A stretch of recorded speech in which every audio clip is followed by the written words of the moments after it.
অনেকে প্রশ্ন করেন কোলোনোস্কোপি করতে কত সময় লাগে? আসলে কোলোনোস্কোপি করতে আমি অনেক কোলোনোস্কোপি করেছি। অলরেডি আমার ২০,০০০ এর উপরে কোলোনোস্কোপি করার রেকর্ড হয়ে গিয়েছে এবং বাংলাদেশে এটা অনেক বেশি এবং ব্যক্তিগতভাবে এত বেশি কোলোনোস্কোপি করার অভিজ্ঞতা আর কারো আছে কিনা জানি না। এবং আমার একটা বইও পাবলিশড হয়েছে আন্তর্জাতিকভাবে এই ব্যথামুক্ত কোলোনোস্কোপি, পানি পদ্ধতিতে কোলোনোস্কোপি এবং এটা আন্তর্জাতিকভাবে স্বীকৃত।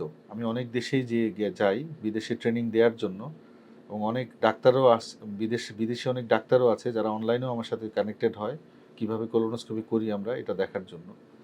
তো অনেকে বলে যে কোলোনোস্কোপি করতে কত সময় লাগে? আসলে কোলোনোস্কোপি করাটা হচ্ছে কোলনটা ঠিকমতো পরীক্ষা করা। আন্তর্জাতিকভাবে একটা মানদণ্ড আছে কোলোনোস্কোপি করে কতক্ষণ আমি কোলনটা পরীক্ষা করব। অন্তত ৬ মিনিট পুরা কোলনটা আমার থ্রু অ্যান্ড থ্রু পরীক্ষা করে দেখতে হবে। কোনো কিছু পলিপ লুকিয়ে আছে কিনা ভালোভাবে পরিষ্কার করে দেখতে হবে। কোলোনোস্কোপি করতে সাধারণত ৫ থেকে ৭ মিনিটের মতো সময় লাগে।